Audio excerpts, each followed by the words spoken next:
Good afternoon, children. Today we will be taking the first chapter in your English prose called The Last Lesson.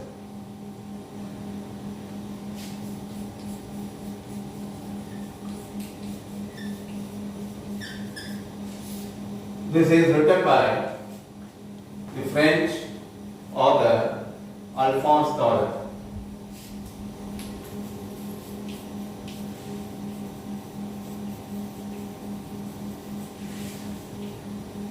Now, if you see the title of the story, The Last Lesson, what it means? There are so many significant factors involved in this last lesson. The last lesson deals with many things. One is it deals with the topic of minority, and it also deals with the effect of war.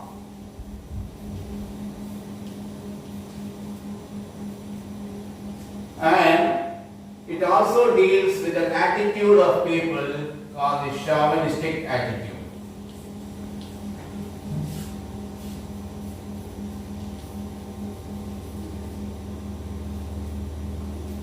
Now let us see the background of the story. The last lesson is on the background of the Franco-Prussian War of 1870-71. You have the Franco-Prussian War in the year 1870-71, and against this background we have this last lesson. Now you have to be very clear. I told already, effect of war is one of the factors, and the war which we are talking is the Franco-Prussian War in 1870-71. What happens here? This lesson starts in the first person. It is a first person narrative. If you see the structure of the story, the structure is a first person narrative.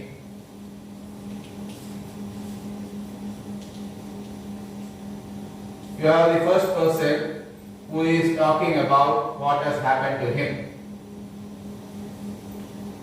And who is this person? This person we are coming to know only in the end, but we are usually using the pronoun I. The starting line of the story, if you see, it starts with I. First person. So, who is this I? This I is a small boy called Franz, who is talking about this Franco-Prussian War.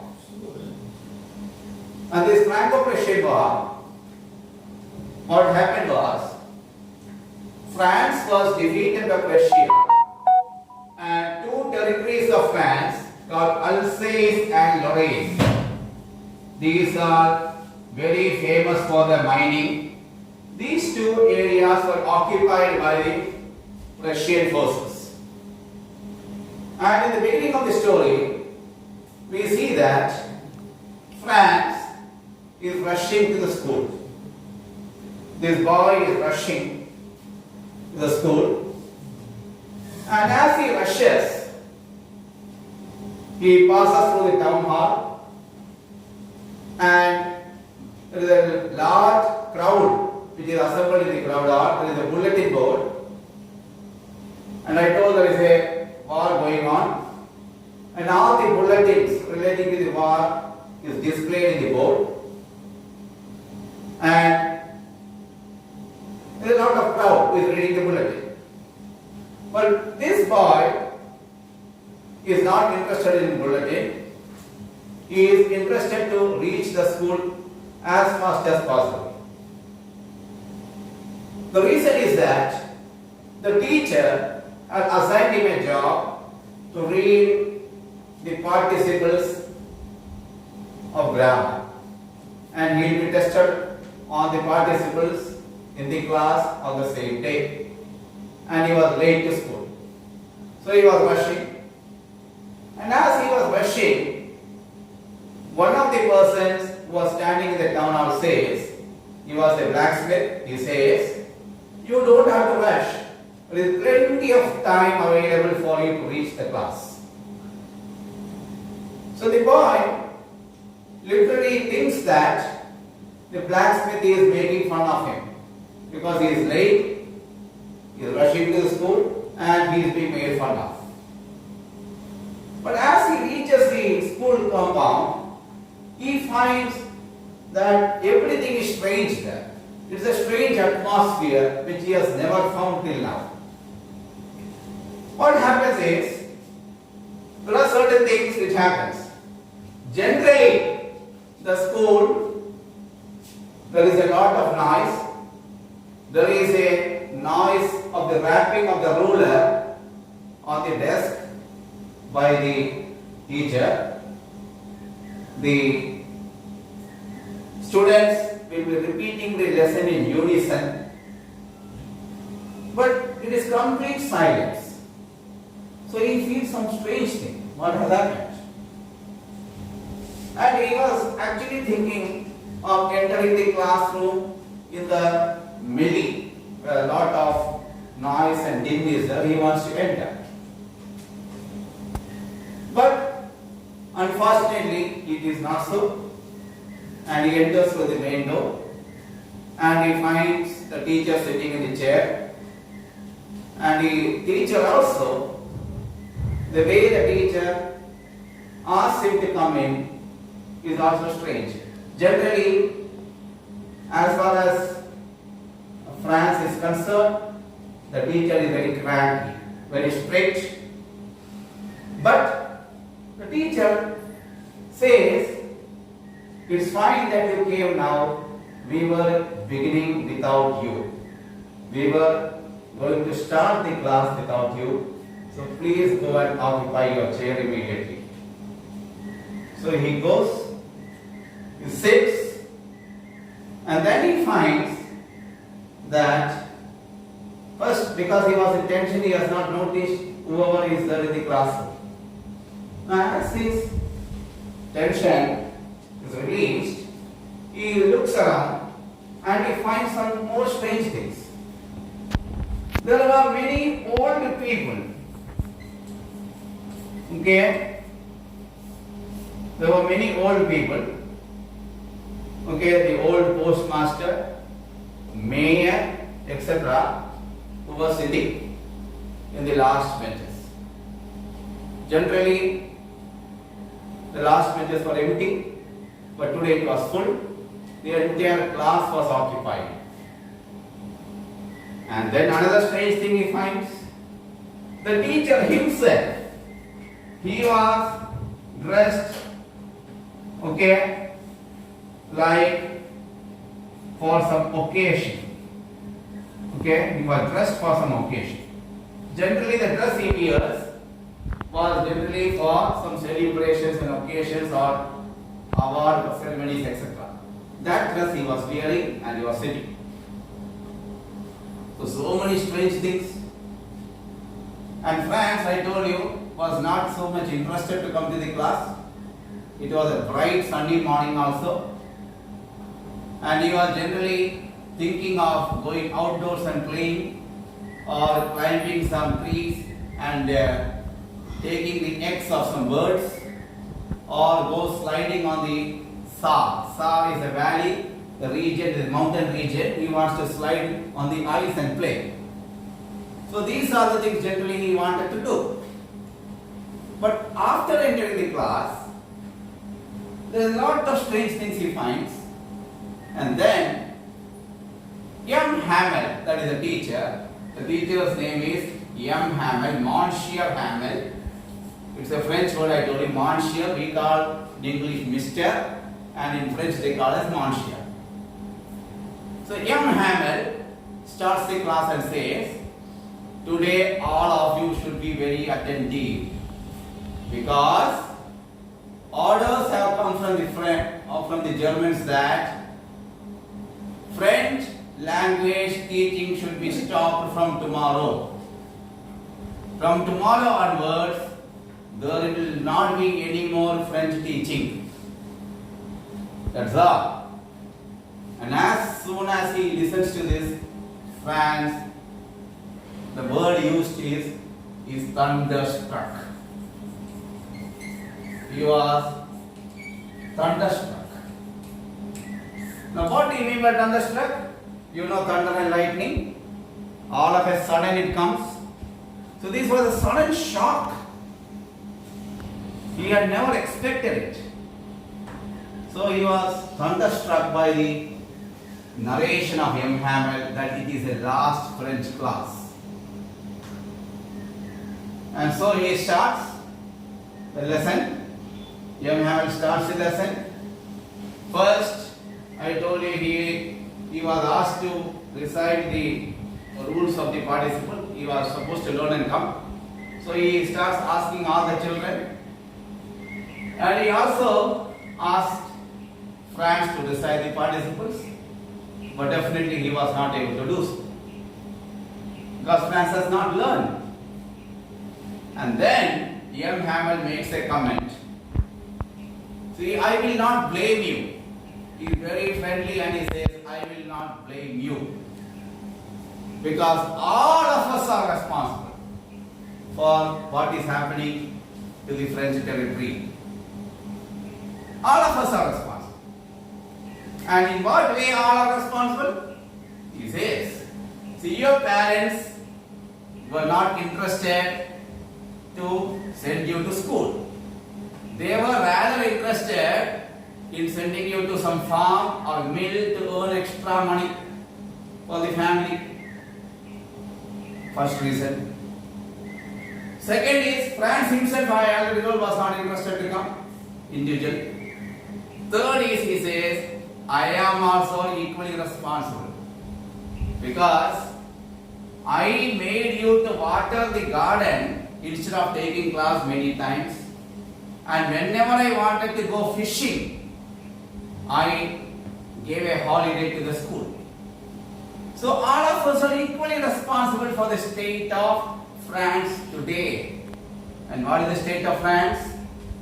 Two territories, Alsace and Lorraine, are occupied by the Prussian forces. Why it happened? Because every individual, every citizen of the country is responsible for that. That is what he is telling. And then after that, he goes on to give copywriting to the children. Handwriting class was there. Later, there was a grammar class. Later, there was a history class. You see, it seems like M. Hamel wants to convey the entire message about France in a single class to the children. He goes on from one topic to another. Okay, copywriting, grammar, history, and these things were a burden for France all these years. And now he feels he can understand it better. And the reason is he was listening intentively, and M. Hamel was also teaching intentively. Both were there. Okay, there are two reasons why he could not understand today. One was he was very much particularly listening to whatever was told by M. Hamel, and second is M. Hamel himself was teaching very nicely. So these things were going on, and suddenly lot of insects enters the classroom, but nobody notices. All are busy in their work. And then there is a cooing of the pigeon. At that time, France thinks, will the Prussians make the pigeons to speak German? Will the Prussians make even the pigeons to speak in their own language? See what is happening there. I told you chauvinistic attitude and so many things we'll see. So these are the examples. So Now France is occupied by Prussians. The Prussian language is German. And what he is thinking? Even the pigeons will have to speak German. You see birds. They are free to move anywhere. There is no restriction. And they themselves will be restricted by the use of German language. That is what he is telling. So there are so many interpretations. You can go through it. So he thinks about it. And as he is thinking about it, the Prussian soldiers after the drill are returning. After the drill, they march past, they return, and it is coming near to the school.